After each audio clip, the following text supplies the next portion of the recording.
Hello, everybody. It's another Thursday, and welcome to All Things Rex Worldwide. I'm Rex Sikes. I'm your host, and my guest today, oh, you're going to love her. It's Mary McManus. She's a motivational speaker, an author, a poet, a 2009 Boston Marathon finisher, a polio and trauma survivor, and she's got a remarkable story of resilience, healing, hope, and possibilities.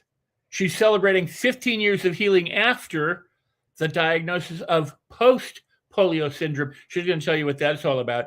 It's a progressive muscular disease, and so if you'll join me now in welcoming Mary McManus. There she is. Hi, Mary. How you doing? Hi, Rex. I'm great. How are you? Thank you so much for having me. I'm thrilled to have you here today. You are you've done so many different things. You're the author of 3 incredible books, and you've overcome a lot of adversity and have healed yourself of of, of this debilitating disease. And we just want to hear about it. And I'm so glad that you're here. Thank you. Thank you, Rex. So, where would you like me to start? Well, let's start. Let's start with your journey. How you first off, what was it um, that you faced, and then how did you come to be who you are today, and the healing that you've uh, engineered for yourself, I guess you would put it, and just start from the beginning. Okay. Well, as you mentioned, I'm a polio and trauma survivor. So, I contracted paralytic polio in one of the last polio epidemics in 1959 here in the United States. And then 3 years after I contracted polio, I endured years of abuse at the hands of family members. My dad ended his life when I was 17. But what I did was that I honed my intellectual prowess and I became a high school valedictorian. I went on to have an incredibly successful social work career working at the VA outpatient clinic here in Boston. And I was almost to the 20-year mark of my career when I started experiencing debilitating symptoms. The symptoms actually came on 10 years before, but being a type A personality and the way that I coped with my abusive childhood, besides honing my intellect, was to dissociate my mind from my body. So I had completely lost the mind-body connection, but it served me well. And I was, by all appearances, a very successful woman with 2 children who are growing up well. I have a marriage. I live here in Brookline, Massachusetts. But inside, Rex, I was not doing so well. And so I started experiencing extreme fatigue, chronic pain everywhere. I had difficulty sleeping because I was what's called adrenal overload, where I was just giving. I was getting up at 5:30 every morning, going to work, giving to my vets and their families, giving to my team, coming home and giving to my family, and I forgot all about me. So it finally caught up with me. And what happened was I experienced these symptoms that kept getting worse and worse and worse. I had difficulty swallowing. I had difficulty breathing. I hugged the banister in our house coming up the stairs. I could barely walk up the stairs. I could barely walk a block. So it was really, really a very dark night of my mind, body, and soul. Oh, I can't hear you, Rex. I thought my mic was muted, so I accidentally muted myself. Oh, okay. Sorry. No. So you said the symptoms came on 10 years earlier, but you're a type A personality. You didn't notice these? I noticed them, but you know what they say, Rex, denial is not just a river in Europe So or wherever, Egypt. you were pushing through them Yeah, until it became obvious that something was needed to address it in some way. Is that correct? that's absolutely right, Rex. I couldn't go on anymore. And so I prayed, as I often did when facing challenges in my life. And Spirit said, Google post-polio syndrome, which I had known about because, interestingly enough, I had reconstructive leg surgery in the 90s. And this is very typical of me. It's a great story. And how I came to know about post-polio syndrome. I was there for my post-op visit. My surgeon was phenomenal, and I bless him every day because he saved my left leg, the polio leg, with his reconstructive leg surgery. But I'm in the waiting room and waiting for my appointment, and he called me McManus, which was very endearing. He said, "McManus, get in here." I said, "Okay." I said, "But you have another patient?"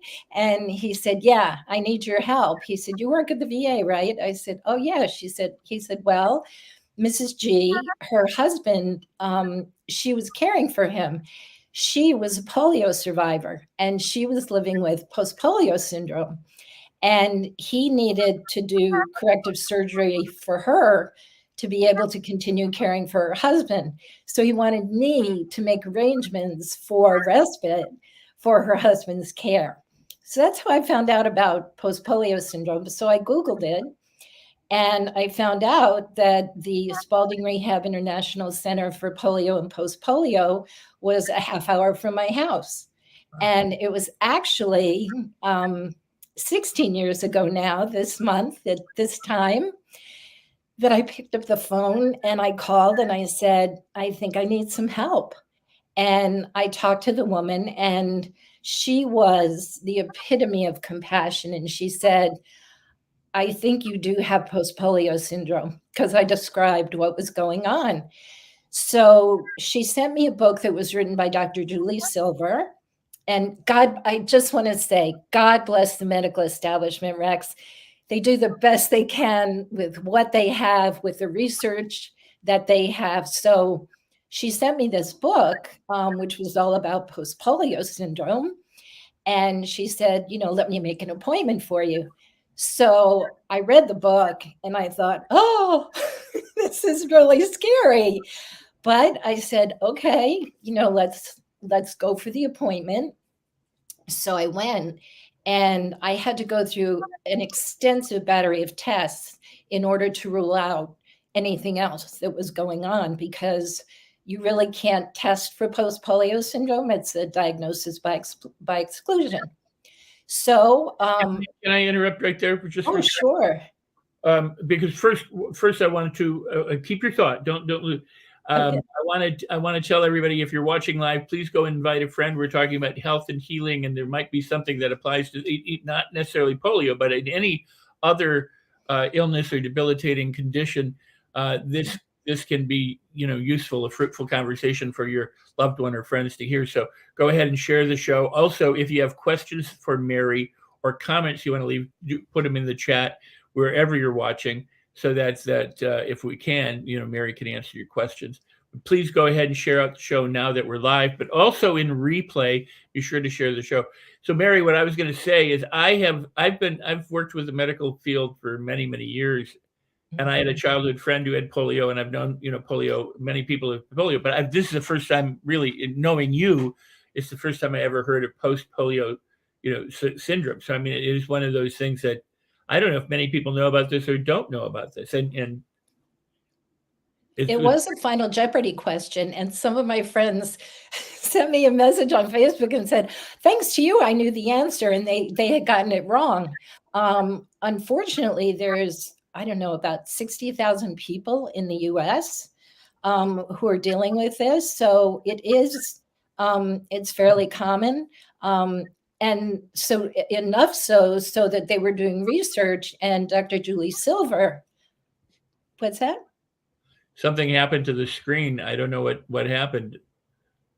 Ava? Oh. I don't know what happened to our show. I can see you. Oh, something bizarre. Go ahead. I'm sorry if I'm interrupting. Maybe it's something that happened at my end. I just don't know what happened. Oh. Can you see no, me? We're good. I guess what happened, somehow my computer just suddenly blew everything up, and all I could see was the bottom of the screen. I couldn't see you. So I don't know. I wasn't touching anything with that went on. So. Oh my goodness. Oh, good. Tim Shea said we see you. Good. Thank you. Yeah, funny things, because during the tech, my computer just went down, but we're here now, and that's the important thing. I read the book and I said, well, this looks like classic post-polio. And one of the things that I was told, I had exhaustive testing. I went and I had a team meeting with the physical therapist. I had speech and swallow. I had physical therapy. I was evaluated from head to toe. And one of the things that I was told at the team meeting was that if I had any hope of stopping the symptoms where they were, although it was very likely that it was going to progress, was to quit my award-winning social work career at the VA. And I thought, oh my gosh, I mean, I've been in social work for 25 years. What's a social worker to do? What's going to happen to me? What's going to happen in my life? Am I going to have a life? What did all of this mean? So what happened was I got the diagnosis in December, and I'd been praying, and I sat in the occupational therapist's office and I said, please, I have 3 years to retirement. You have to help me. You have to help me get there.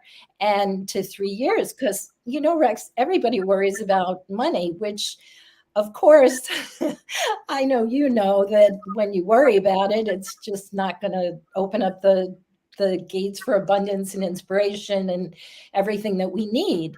But at that point, I didn't know what I didn't know. So they were wonderful at Spalding, and I went into a leg brace, and I got a cane, and I got a wrist splint. I had to go on a semi-soft food diet. The left side of my esophagus was sluggish. And they also said that I'd probably need a feeding tube in a few years, that I should expect an accelerated decline as I age, because the nerve cells that were affected by the polio were dying off at a very fast rate, and there was nothing to compensate because of the damage from the initial polio virus. And so in February, I said, okay, I really need divine guidance. And it was wonderful because one of my friends gave me The Secret to Watch. And I also knew about the work of Bernie Siegel, who you had on your show. Bernie had helped me through many medical crises. And we often joke and say I'm a very slow learner. So I got in touch with Bernie again. I joined his forum. I started rereading his books. And I also remembered one of the things in his book, Love, Medicine, and Miracles, was the story of Evie McDonald. And she was a polio survivor, and she healed her life from ALS. And she decided that she wasn't going to die hating her body. So she sat in front of a mirror, and she started at her head, and she affirmed what she loved about different parts of her body. And she loved herself well. And so I said, okay, well, I don't want to die hating my body, and I certainly don't want to end up in a wheelchair, although no matter what, I said, I'm going to have a good life.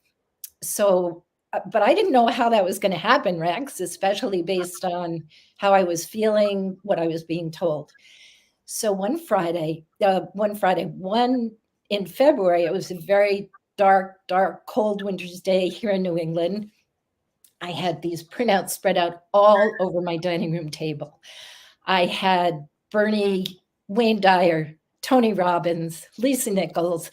It was all spread out. And I was reading Lisa Nichols' newsletter, and she talked about the power of gratitude, which of course I knew from Bernie as well. And she had this newsletter that said, I am so happy and grateful now that, and now that I am well, now that I'm abundant. But the thing that jumped off the page of me was, I am so happy and grateful now that I can create. And I said, create? I had twins. My career was coming to an end. What am I going to create? And all of a sudden, I went to my laptop And I wrote this poem called Running the Race. And it just flowed out of me, Rex. And I mean, I'd written kindergarten poems, when my kids were in kindergarten, I would do like letter of the week and stuff, but I never wrote anything, significant. And so what happened was, I said, "Oh my God, like there's going to be life after the VA. I'm going to write poetry." And I said, "Okay." My husband came home with my twins, and I said, "Tom, can you make a website for me?" And he said, "Yeah, what do you want me to put on it?" I said, "I don't know, something about poetry." And he said, "Okay." And then it was like a spigot was turned on in my soul. And these poems just started flowing out of me. And everywhere I went, I had to have yellow paper, yellow line paper. And the second poem that I wrote was called The Gift of Polio. And in that, I talked about my gratitude, that I became very thankful for the challenges in my life. Rather than feeling outraged, rather than feeling like a victim, I said, no, that's not going to work. And I certainly knew from Bernie that, we have to embrace our challenges. We have to be thankful because there are soul lessons to be learned. And it's also an opportunity for transformation, just like that butterfly in the cocoon. And so I said, okay, well, I know I have to leave my career if I have any hope of healing my life. But Rex, at the time, I didn't know what healing my life meant. I had no idea. Well, let me just before you go further, let me Sure. address a couple of things because it's so profound. One is the notion of gratitude, and you said from the top to the bottom, you know, uh, the idea of expressing gratitude for the body and healing, and how things work. I was about 25. I started at the other end. I started at my feet and just worked my way up. One day while I was lying in meditation, and what I discovered at that time is kind of what you're talking about. The other thing that I really want to point out is that so many people are happy when things are going well. It's easy to say, "Oh, thank you. I just made some money, or I've got a great relationship, or my children are doing well." It's another thing to be grateful when they don't seem to be going the way you want them to go, or when Mhm. you have a health challenge. But to be able to exude and express that gratitude, and when you wrote the poem, I'm grateful, for the polio, those kinds of things, and being thankful for the challenges.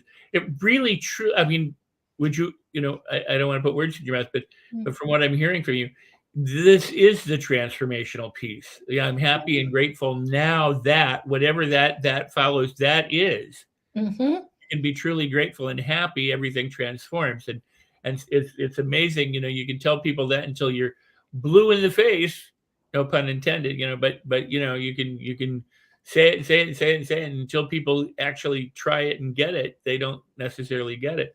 And then Mhm. finally, Norman, I mean, Cousins, you know, Yes. laughed his way to happiness. I mean, to health, Yeah. and said, if I'm going to die, I'm going to go out laughing, and decided to watch funny videos and change his emotional and mental and spiritual and physical state by through the power of laughter. So gratitude, laughter, joy, smiling, and then during that process, what's unleashed in you is your inner poet, this Mhm. creativity and this expression. So this is really, really awesome. So I interrupted you, but it's you're making so many incredible points. I wanted to just kind of backtrack through that.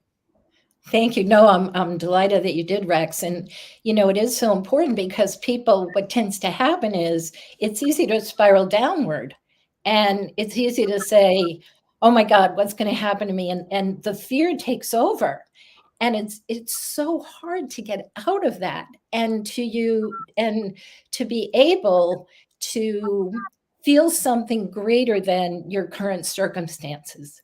And that's what I was doing. Only, I mean, 15 years ago, to be honest, 16 years ago, I wasn't sure what I was doing. I was just I was being, and I was being connected to the divine, to source, to God, however people want to reference it. Now we had a question, but before you actually answered the question moments ago before the question was asked, but we'll have the question put back up. But I think a lot of people try and figure that out. They try and go, what am I supposed to do, or how am I supposed to do it, or what am I, they get into all of this kind of mental trying to figure things out. And that's very different than just kind of giving it over and being happy and being grateful and, allowing things to come to us. I think a lot of people push things away the more they try and struggle and figure it out. It's kind of like the old saying, let go and let God, and then just be grateful and laugh and smile and exude. So, and not take it back. Right. And that's a great point. Now, the question that was asked was, did you write poetry before you started writing poetry? And you had said you'd written some kindergarten-like poems, but this was different for you? Oh, yes. This was completely different. The poems that I used to write were fun poems. And I there was a lot of joy in it. And it was for Letter of the Week. I did a tribute to the end of the kindergarten year in rhyme. But before that, I had never sat down and written. I journaled, but I had never written poetry. And interestingly enough, I ended up at the Newburyport Literary Festival.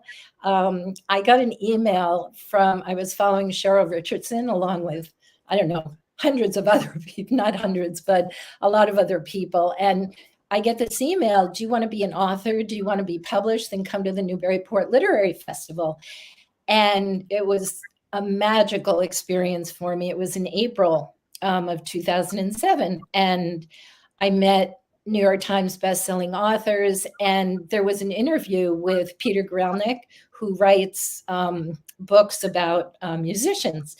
And so I went and I heard his interview. And then I was standing at the bar and getting sparkling water since I stopped drinking. I wasn't a heavy drinker, but I cut out all alcohol, sugar, not all sugar, but most sugar. I stopped drinking ginger ale. I stopped eating red meat. I ate a lot of fish. I cut out caffeine. That was a big, big thing for me. Anyway, so I'm standing at the bar, and the person who interviewed Peter Gralnick was standing in front of me. And I had my manuscript, New World Greetings, Inspirational Poetry, and Musings for a New World. And I said, I just told him my story. And he said, oh, you're channeling a book, aren't you? So to answer the question, no, I'd never written poetry before. And oh my goodness, Rex, what it unleashed within me was incredible, because I would visualize myself dancing in the rain, but the first poem was running the race. And who knew that was going to foreshadow 2009 Boston Marathon run? Go ahead, you're going to say something. Mary, I just wanted to say, do you, I mean, wow, you were a social worker, correct? Correct. I mean, and you were on a career path. You said, I'm a type A personality. You were ignoring your symptoms. You get this post-polio diagnosis, and you go, I'm not going to let that stop me, and you start exploring gratitude and everything else. And you talked about the people that, you started to read or study. Do you suppose that any of this would have happened had you not gotten polio? And we obviously we couldn't know the answer, but what I'm getting at is through having something like the post-polio arise, suddenly you're on a whole new career path. You're writing books, you're going to the where you went and met these authors, you're getting published, you're dropping red meat and alcohol and caffeine. I mean, your whole life has transformed as a result. Would you do me one huge favor right now? And we're going to have to take a break in a couple of minutes, not right away, but would you hold up some of your books and let's sure them and we'll put up where people can get in touch with you, your website and stuff. So this book is, because I want to make sure that we do that. Can you see that? There we go. And I would hold up mine. I've got them here. Oh, hey, but they disappear in front of the screen. The So, comment, I don't know what, but oh, here it is. Hope yeah. is Garden came up. So go ahead. You're holding. Which one are you holding up right now? You're holding This is Feel the Heal, an anthology of poems to heal your life.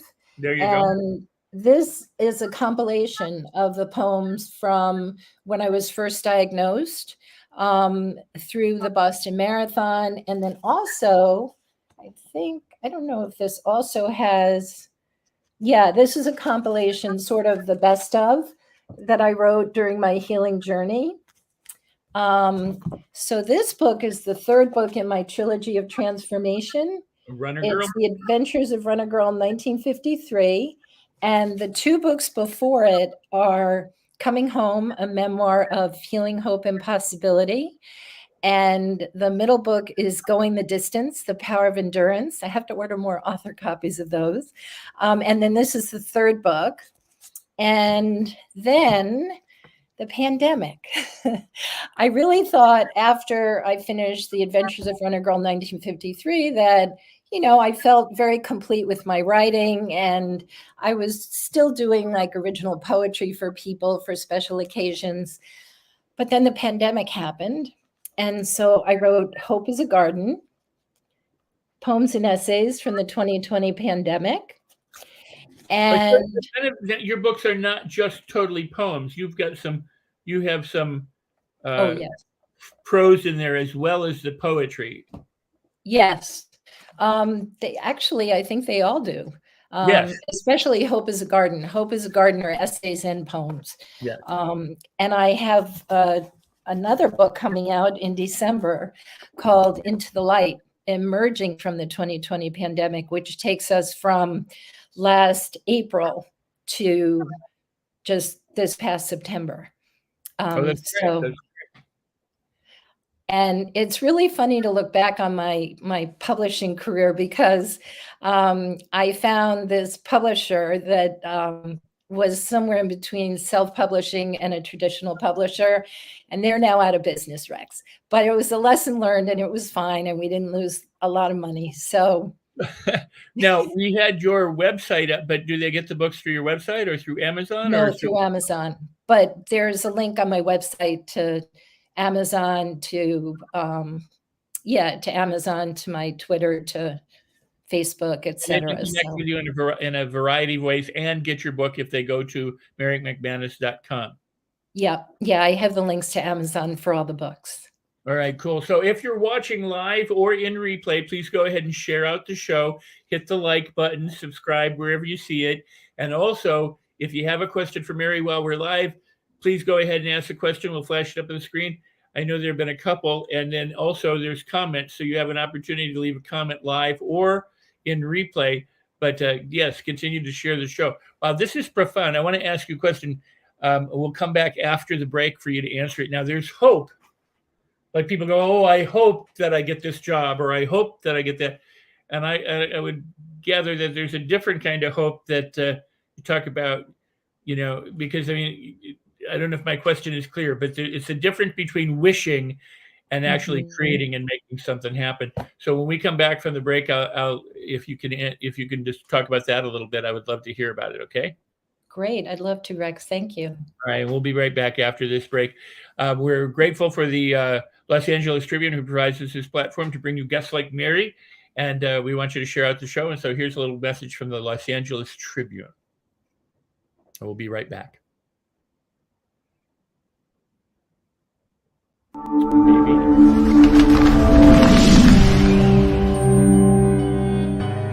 Welcome to the Los Angeles Tribune page. Here you will find original news programming, exclusive digital events, and shows that are directly from the community.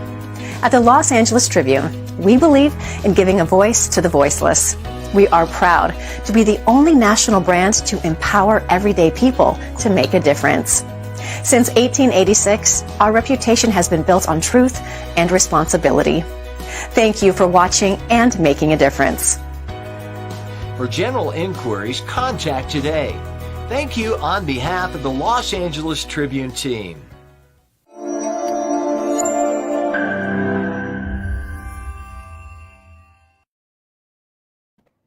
And we're back with Mary McManus, author of 3 incredible books, and you can reach her at marymcmanus.com. So, Mary, we were talking about hope. Mhm. Yes. So the kind of hope that I experienced was a sense of optimism, a sense of faith, but I also knew that I had to combine that with action. And I couldn't just I did sit and visualize, and I meditated, and I used Bernie Siegel's guided meditations, and I just used all these different tools that were available to me. But I worked my tushy off in physical therapy, and then I happened to meet a personal trainer, and I asked her if we could build on the program that I had at Spalding because I was getting really bored with the exercises. And let me also just go back for a minute in terms of hope.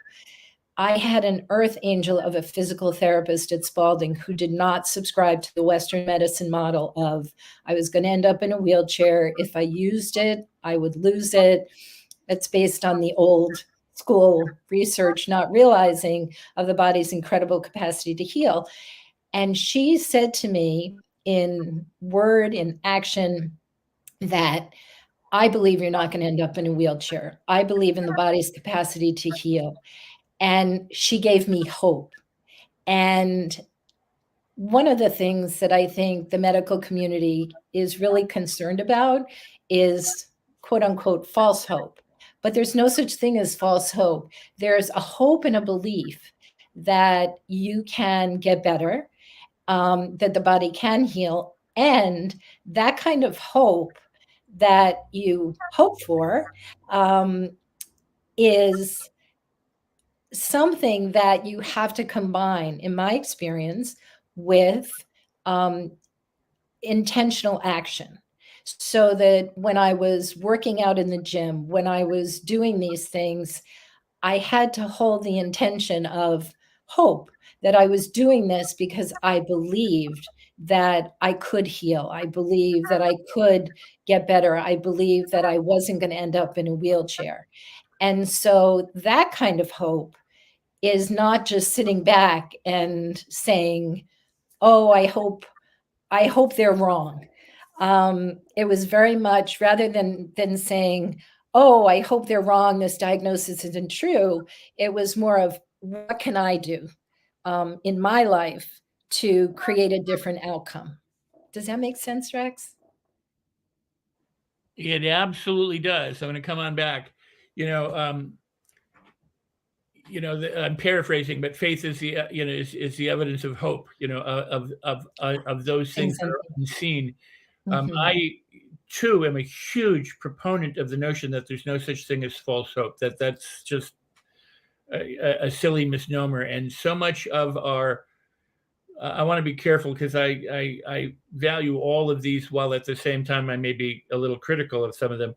The psychiatric, psychological, and medical community experts can be very, very, very, very wrong and very, very stuck in their expertise and not be able to see past it, and thereby be pushing limitations on their patients or their clients, and not necessarily intentionally, but woefully ignorant of the possibilities. And when you encounter someone like the person you worked with who said, "No, I don't see you in a wheelchair, you can do differently," that there are those people who see beyond it, and there are those evidenced in life like yourself who have a diagnosis, or even a not so good prognosis, sometimes a horrible prognosis, like death, and those deaths are never being able to walk or move or do anything ever again.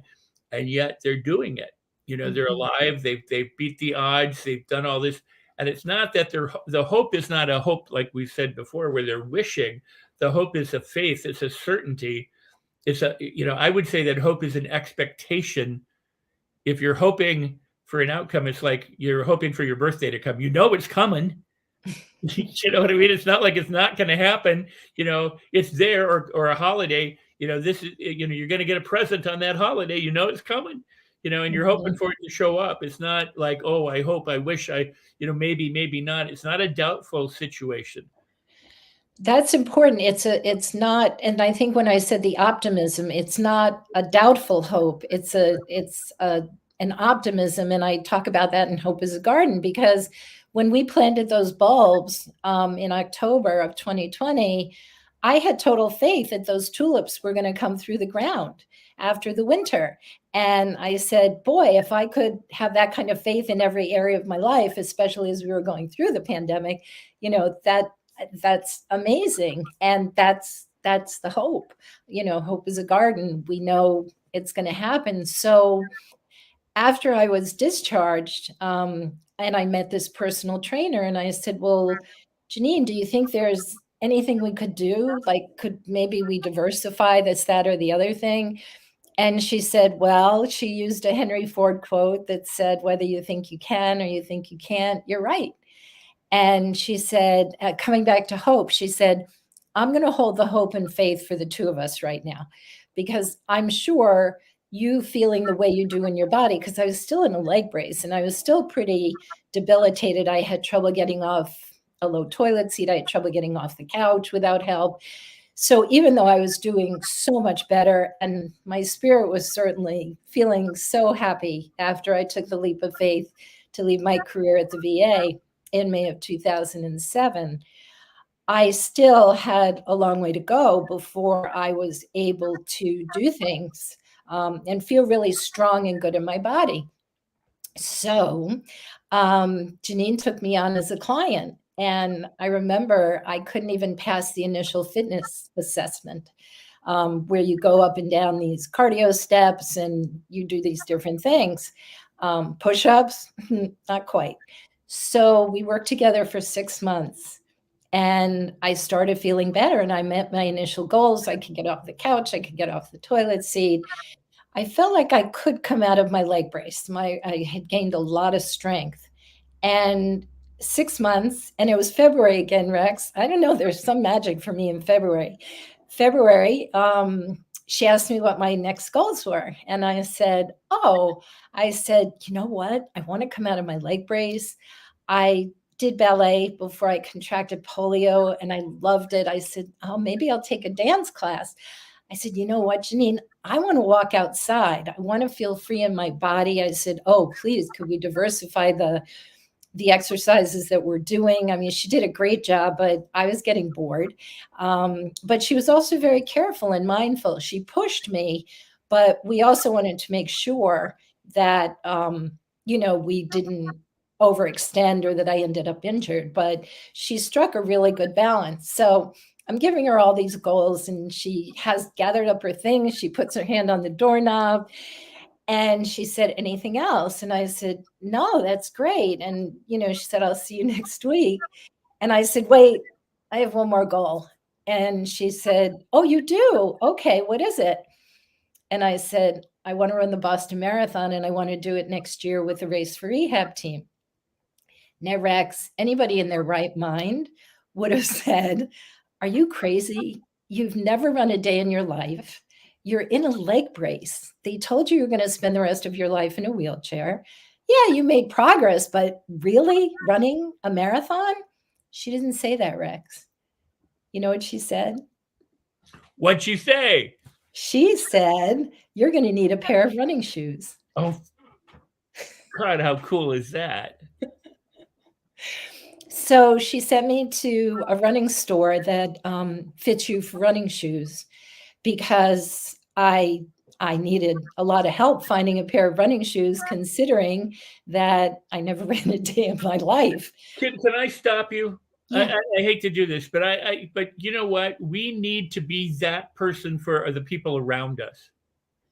There are so many people who come to us, family members, friends, business associates, whatever, say, I want to do this. And we go, oh, you can't do that, or you can't do this, or you do this. Instead of saying, you need a pair of running shoes. Yes. We need to really take that to heart and understand that the ability to give another person hope, to inspire, to help another person tap into their own resources and their own powers to do and be, which you did, but to have somebody who's an advocate for you instead of an advocate for stopping. Yeah.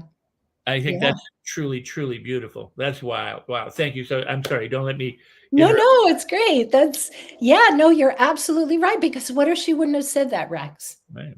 What if you This, said, yeah, yeah, well, let's see how we progress, or you're not going to be able to do that. I mean, it's a nice wish, but she didn't. She said, you're going to need a pair of running shoes. yeah, yeah. And so it was, and so that night at dinner, I told my husband and my daughter that I had some new fitness goals. And Wow. they said, "Oh, you did? You do?" And I said, "Yeah, I'm going to run the Boston Marathon." And of course, their reaction was, "Yeah, right." And I said, "No, I'm serious. I'm going to join the Spalding Race Rehab team. Janine's going to train me.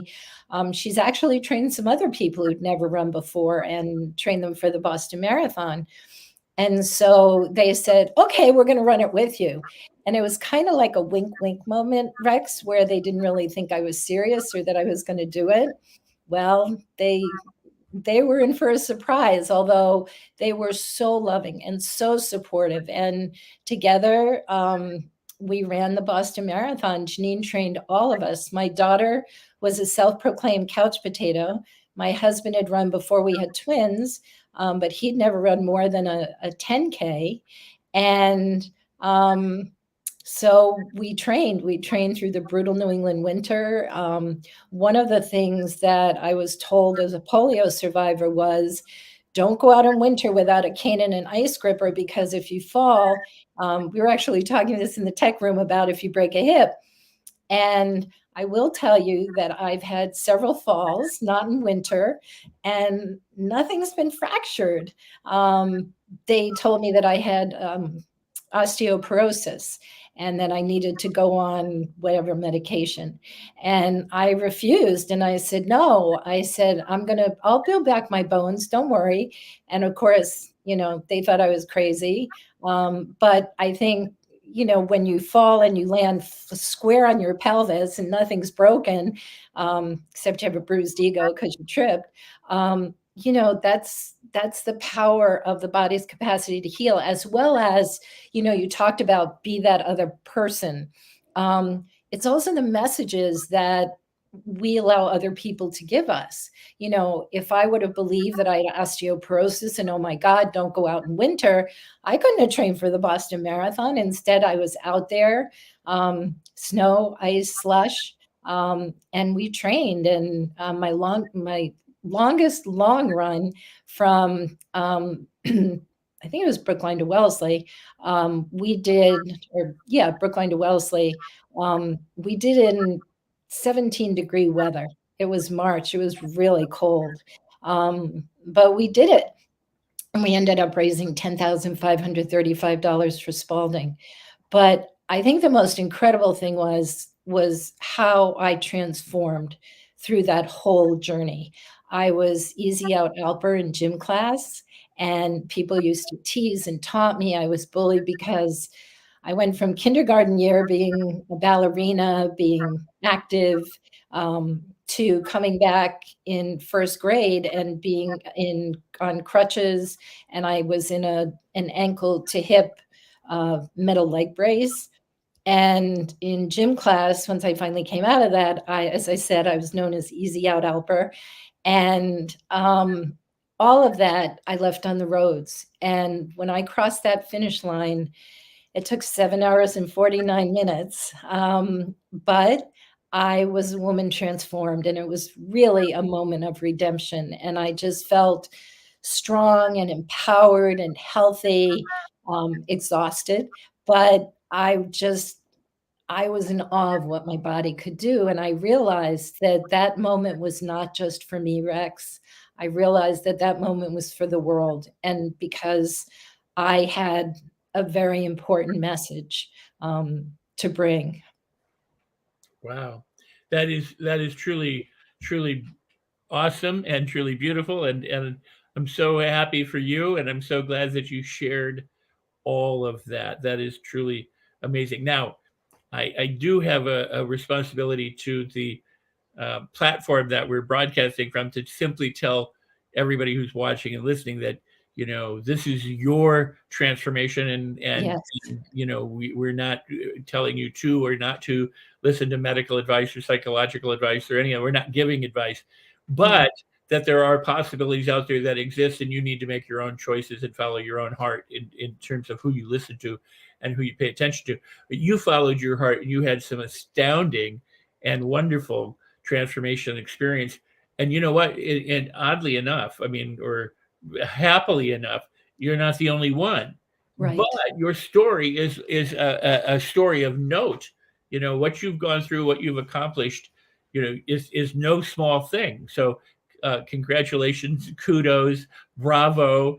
And I'm so happy that you're here sharing that, because it's really important, and people do need to hear it. And remember that Mary has 3 books out right now. There's more coming, and you can reach her through marymcmanus.com. And if you're enjoying the show, you want to share this out so that other people can share, so other people can share in it and benefit from Mary's experience and Mary's wisdom. And so please do share the show right now, live or in replay, and make it available for more people to see. By the way, all the live links, if you're watching live, become the replay links, and it's also available on Roku TV and other places. So with that said, Mary, wow, this is really wonderful, and we still have a while yet to go. So I don't want to steer too much, but in terms of the books, if somebody were going to start with you in one of your books, is there an order they should start in, or just get any one of them, or what? No, actually, and Rex, there are 5 books. I know I only sent you 3, so okay. I'm sorry for that.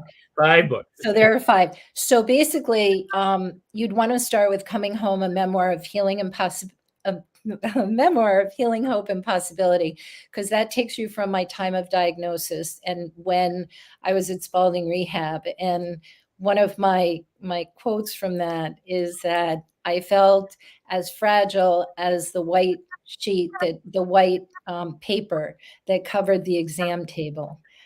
That's how fragile and vulnerable I felt. And I felt my nervous system was buzzing like the fluorescent lights in the office. So Coming Home, a memoir of healing, hope, and possibility. And then the next one is Going the Distance, the Power of Endurance, which picks up on the story and goes to when I blew out my left knee. In 2014, I was really pushing myself, and I was running pretty hard. I was running a lot of races, and my left knee blew out. And for a minute, I went back to the post-polio clinic.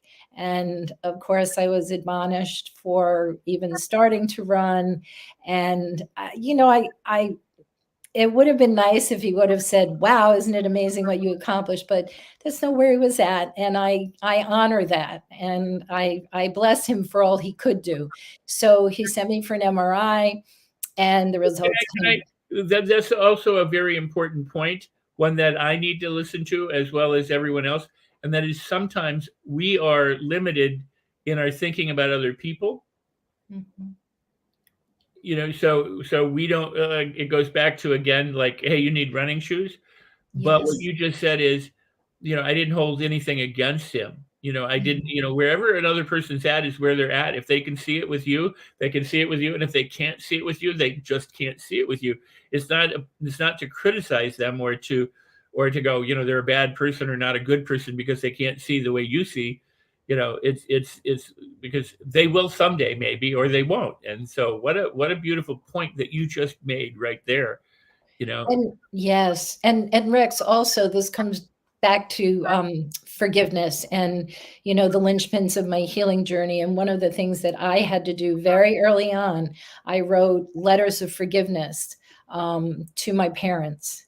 My mom was addicted to prescription pain medication. She couldn't care for me when I had polio. My dad became alcoholic. My mother's mother had serious mental health challenges. And forgiveness was really the linchpin, a really important linchpin, along with gratitude. That's also important. And I forgave my physiatrist for not being able to celebrate in my accomplishments. my cervical spine doctor actually could. And when I went back to him after I ran Boston, I had pretty severe pain in my neck and I had a disc pressing on a nerve. And he was so amazing. He said, I know why you did what you did, and I'm so proud of you. So, and he's in the medical profession. So, you don't know. But anyway, after my knee blew out and he sent me for an MRI, I came back. He said, oh, this isn't good. And I said, what's not good? He said, well, you have no cartilage basically in your left knee. You ground down your knee. He said, you've got bone spurs, you've got on and on it went, Rex, on all these things. And the other thing he told me was, and you have no gastroc muscle, but that atrophied after the polio. So we're really not surprised with that. But part of the reason why your knee blew out is because you don't have a calf muscle. So he said, so I'm going to send you for physical therapy, but in about a year, you're going to need a total knee replacement. And I said, all right, maybe. So I said, okay, I just want to get back to running. And so I saw this physical therapist, Rex, and she was the PT from where. And I think the universe was saying, okay, you got to find another path. This is not going to work for you. And so I saw her a couple of times, and then I sent her an email. I said, I don't think we're a good fit. And so I was led to a chiropractor, and he was amazing. He was also a personal trainer. And so he said, well, let's get your knee healed up. So he used KT tape, he used chiropractic. He also gave me exercises to grow a new gastroc muscle. And he gave me Dr. Joe Dispenza's book, You Are the Placebo, where Dr. Joe fractured his spine, his vertebrae, and he actually was able to heal it without surgery.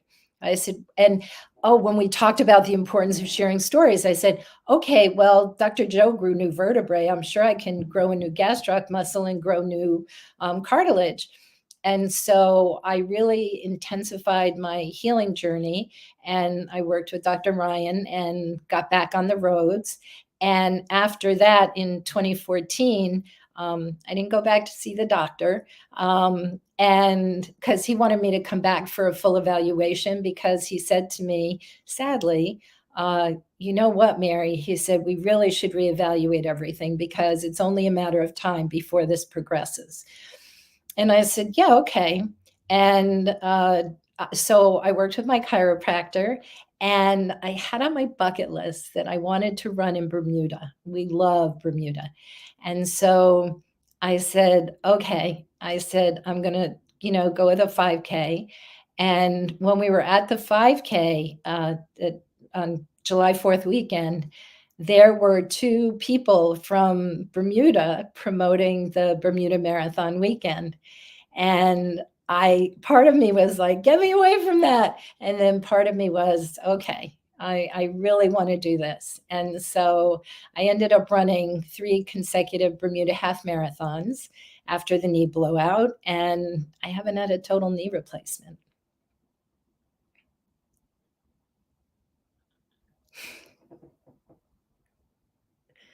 Oh, are you muted? You're muted, Rex. And I thought I was being cute. I was going, wow. I know, I got that one. I did it while I was muted too. So no, but that truly, that's beautiful about what you have accomplished and what you've done and how you've used your spirit, your attitude, your mind power. I loved when you said, maybe no, kind of thing. With I knew a woman who I guess she's like about 250 pounds. She was 65. She decided she needed to do some work. She became a truck driver, and she got to the point where she couldn't get in and out of the cab. And they said, you don't have any cartilage in your knees. You're going to have to get a knee replacement. And when I met her, she had already dropped something like 70 pounds or 80 pounds, something.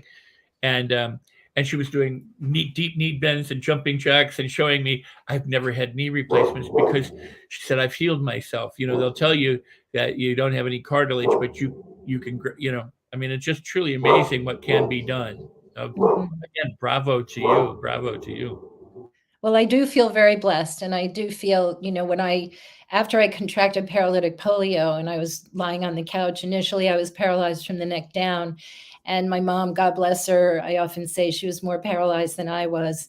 And she would just glare at me smoking a cigarette, and I'd wait for my father or my grandfather to come home to take care of me. But while I was in that state, I had an out-of-body experience, and I met my guardian angel.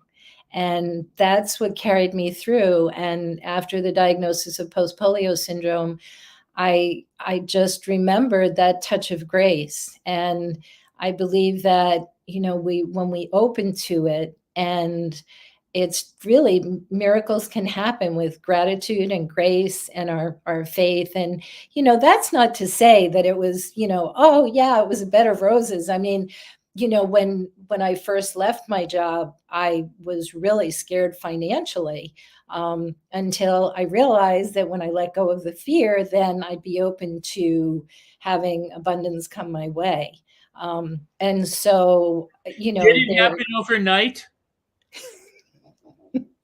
Did you suddenly have an abundance, windfall drop in your lap the second you gave up fear, or did you have to hang in there a bit? I had to hang in there, but interestingly enough, I was told that I could go on Social Security disability, but I was thinking, no, I'm not going to do that, and yet talk about a windfall. Once I applied for it, I got a very substantial retroactive. And that, we never know when. It was funny when you said that. We never know how the universe is going to respond. And sometimes we say, oh no, I can't do that. But then that's the universe speaking to you and saying, here, this is what you can do. Mary, we're going to have to close in just a little bit. But before we do, and when we do, I want to give you the final word, and then I'll have to close out the show. But before that, I want to ask you, what about people who just feel overwhelmed? They just feel like, wow, I hate life. I don't like what's going on. Nothing seems to work out. Because you do a lot of what you describe, but they're like, I don't know what to do, and they're trying to figure it all out. What suggestions would you have for them, or what words would you have to help them through that could steer them? Because you may say something and they go, wow, and it just helps them transform, or they may have to hear it 100 times. But the point being is that some people need someone to say, oh, well, let's get you a pair of running shoes. Yes. Yeah. Well, the thing I would do is, first of all, say it's okay to be overwhelmed. We have to honor that's where you're at right now, but let's help you not stay there. Let's figure out, when have you succeeded before? What are your beliefs? Do you pray? What helps you? What would help you become less overwhelmed? One of the things that I did was, and this was a gift that one of my friends told me, and they said, why don't you start writing what you would like your life to look like, and fire up the power of the imagination and take you out of your current circumstances. And what I did was I journaled for 30 days, just for 15 minutes a day. And I envisioned what I wanted my life to look like after I left the VA. And, part of it was, oh, now that I'm a poet, I'm a New York Times bestselling author, I'm going to be on Oprah. But, you can make it as wild as you want and let go of expectations and outcomes. But you're putting that energy out there that there's something greater than your current circumstances. So I would tell them to start a journal and start drawing from, nobody's not had success their whole life. There's got to be times when there was success. And again, really honor those feelings, but then to say, you don't have to stay stuck there. And, what are you telling yourself? What are your beliefs about life? And yeah, I've been dealt unbelievable challenges, and yet, there's always a way through. And also encouraging people to read about how other people overcame challenges. My story might not resonate with somebody. It might help to really ignite a fire in somebody else. But read different stories and see which one might resonate with you. There are so many wonderful memoirs out there of people who've overcome life's challenges. So I would encourage them to do that. And, it is hard to turn off the mind when you start running and racing. And I'd also encourage them to do some meditation. And, meditation is not sitting in a lotus position going home. It's really, it's really giving your mind new input. And, I know you talk all the time about retraining. I'd send them to your website for you have what is it? The generator. Tell me. The attitude activator. Yeah. Attitude activator. It generates new electrical connections. But, Bernie Siegel, David Hamilton, Dr. Joe. I mean, there are so many people out there now who are there to help, and who are there to help people who feel overwhelmed, distressed, despondent. And it's not going to work overnight, and it's not going to be a straight line. But I'm living proof that, your life can be beautiful. That is so powerful. I'm so pleased with what you just shared throughout the entire time that we spent together here, but also here in these closing moments.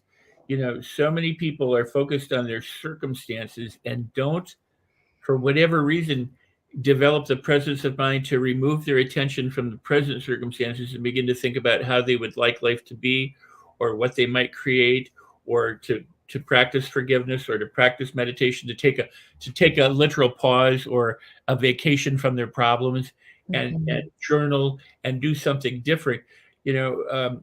Say, read, inspirational books, or read about other people who've done this. And they'll go, well, why should I do that? And you go, because if all you're focused on is your problems, you spiral down into those despair rabbit holes, where if you're reading about other examples of what is possible, it may ignite in you or inspire in you something that allows you to get free from, that habitual negative thinking, or that woe is me kind of thinking, or that, oh my God, I'm overwhelmed thinking, and move into a new direction, of well-being.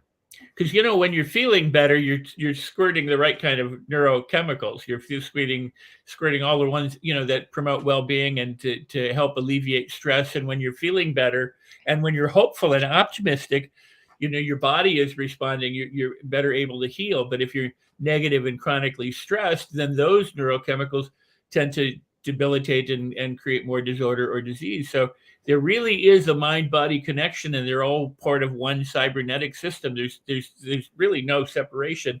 Right. But you're walking and running proof that if you decide you can do something, you can actually do something and make it better. Before we close, because this is such a powerful moment, but you were also at the Boston Marathon when the bombing occurred, but you weren't running. You were spectating. But you were there at that time. So you didn't just run marathon. You've talked about the different races, and you're involved, and you go to the marathon. And yeah, the running community has been, oh my gosh, they're like family. It's incredible. And, during the pandemic, we didn't see each other for a very long time. And my goodness, when we got back together, it was just so powerful. And it's great. Races are happening again. I'm power walking now, and I'm very happy with that. And my daughter and husband are going the distance. My daughter is actually running 3 half marathons for a charity here in Boston, Victory Program. So I'm support crew, and I get to see, all of our friends, and we cheer each other on. And, the other thing is, the other thing too is that we talk about infection and contagion.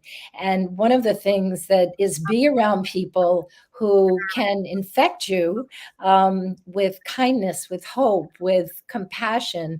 And that will start to ignite feelings within you. And the other thing too is that I would encourage them to keep a gratitude journal, because there is always, always, always something to be thankful for. And when you start looking for that, you look around and you say, oh, my biggest thing was I'm thankful for toilet paper during the pandemic. That may seem silly, but it triggered those positive emotions of, oh, yes. So that's the other thing. But yeah, I'm still very much involved in the running community. We donate to our charity runner friends who are running the Boston Marathon, and they're donating to my daughter. And that's the other thing too, is that when you think you have nothing to give, that's the time to give. Because when you give, you're saying to the universe, I'm abundant.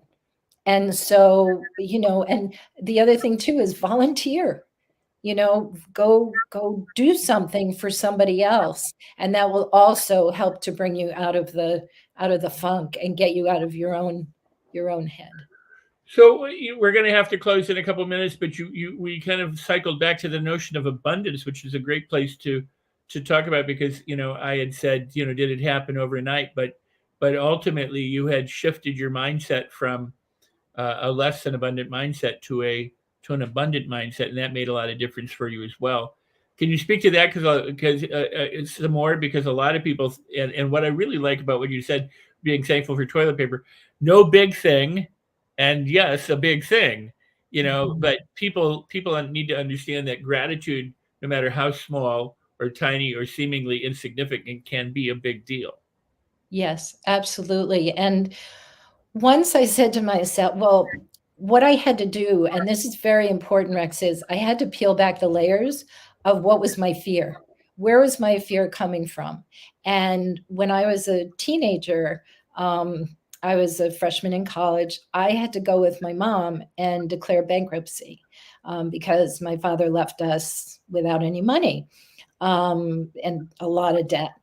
But once I said, okay, that's where my fear is coming from. That happened in the past. The past does not create my future.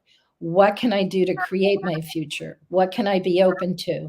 And when I made that shift, that was so powerful, because then I said, oh my goodness, they told me I could go on Social Security disability. And as it turned out, my diagnosis is what's called a presumptive diagnosis. And that means that you get it automatically and you don't have to go through all the hoops. It took 5 months, but I knew it was coming. I knew we weren't going to lose the house. I knew, put it more positively, I said, I know it's going to end up okay. I don't know how, but we're going to figure out a way to do this. My husband was absolutely amazing. I bless him every day. We'll be together 45 years in next March. Wow. And he was so supportive. And he said, Mary, we've always found a way. And it's true.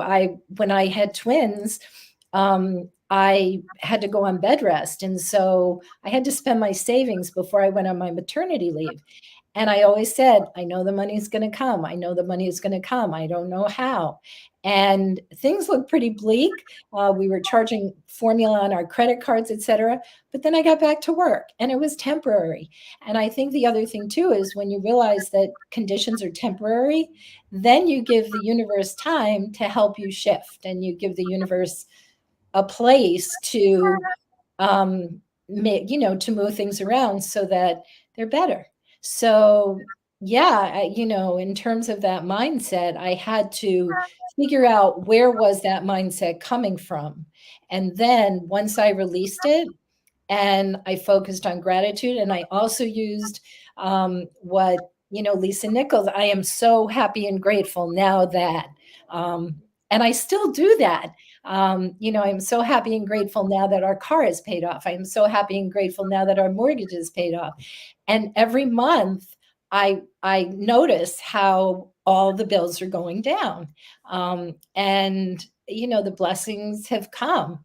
And I just keep focusing on that and just expanding that. And I've also, taught my kids that. And my son didn't know how he was going to get his down payment for the house.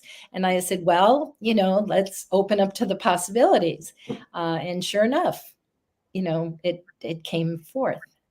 But you're doing it in advance of it. You're not, I'm so grateful now that my mortgage is paid off and it's paid off. You're doing that in advance of paying off your mortgage. I mean, in other words, it's that faith is the evidence of hope, of things hoped for, and the evidence of things not yet seen.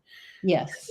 So it is the mindset, the attitude, the heart set, the spirit, the enthusiasm, the knowing that I don't know where it's going to come from, but it's going to come from somewhere, and it's all good. And living as if it's already happened, because you know what? When you live as if it's already happened, you're feeling joy, you're feeling good. And that's the state of receivership. Wow. Mary, we're going to have to leave it here, but we could go on and on and on and on. You are a wealth and a fountain of just happy and good spirits and of overcoming and of being able to make things happen, to create from abundance and from having the faith to do so. It is an honor and a pleasure. I encourage people to get the 5 books, read them in order or out of order, but get the 5 books from Mary McManus and connect with Mary. If we can't finish the conversation here, maybe you can finish the conversation elsewhere somehow, or read the book. But you have been a wonderful guest. I really appreciate it. Please do go ahead, share out this show, both live. We're closing the live down, and in replay, and leave comments whenever you watch a show, by the way, just so that everyone knows.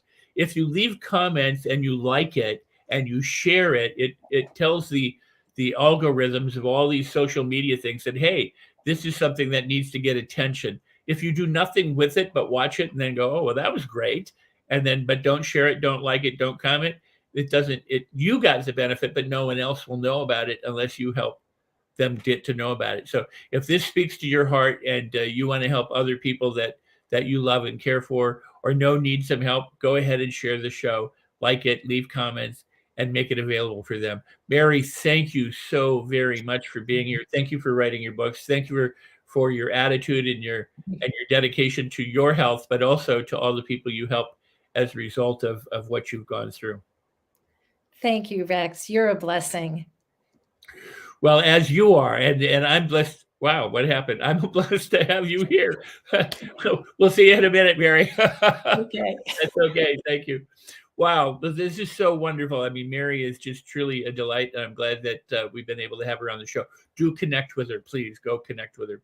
I'm going to tell you about another book. I'm going to tell you about my book and how you can connect with me at rexsikes.com. I have the Attitude Activator, which is a program you listen to with headphones that you're going to want to have, because attitude is the #1 predictor for success in all areas of your life. And I've got some powerful programs there that you might be interested in. But I want to tell you about Life on Your Terms, Create the Life That You Want. It's my book. And the reason I tell you about that is there are stories in there, inspirational stories that you're going to want to read and pay attention to as well. But if you order the book today from Amazon, you get the softcover book or the hardcover book. I'm going to give you a bonus $497 training called the Mastery Loop, which is how you master your thoughts, your emotions, your speech, your behaviors, and your pocketbook. It's about how you master your talents and abilities so you can create the life that you want and get the kind of results that you'd like to have. And that's my gift to you for getting the book from Amazon. So go get Life from Your Terms, then go back to this website, rexsikes.com/book. Take your receipt code from Amazon, pop it in there, and you'll have access to my online training, the Mastery Loop. And that's my gift to you. And while you're there, by the way, sign up for my newsletter and get another free gift, which is a 22-minute audio program on how to overcome your biggest problems and what to do about it so that you can break through and again, skyrocket your results. So with that, I'm Rex Sikes. Visit me at rexsikes.com. Yeah, I love the Attitude Activator too. It has helped people transform their lives all around the world and continues to do so. So if you really want to improve your overall well-being, your mental well-being, your spiritual well-being, your emotional well-being, and be able to overcome difficulties, get unstuck, and move forward and transform your life, get the Attitude Activator. It's a powerful program. Visit me here. I do all things Rex worldwide here on the LA Tribune. I've got another show called Create Your Best Life with Rex. That's another show. My guest next week is going to be Sharon Lechter. And if you don't know who Sharon Lechter is, you need to Google her. Sharon Lechter is co-wrote Rich Dad, Poor Dad.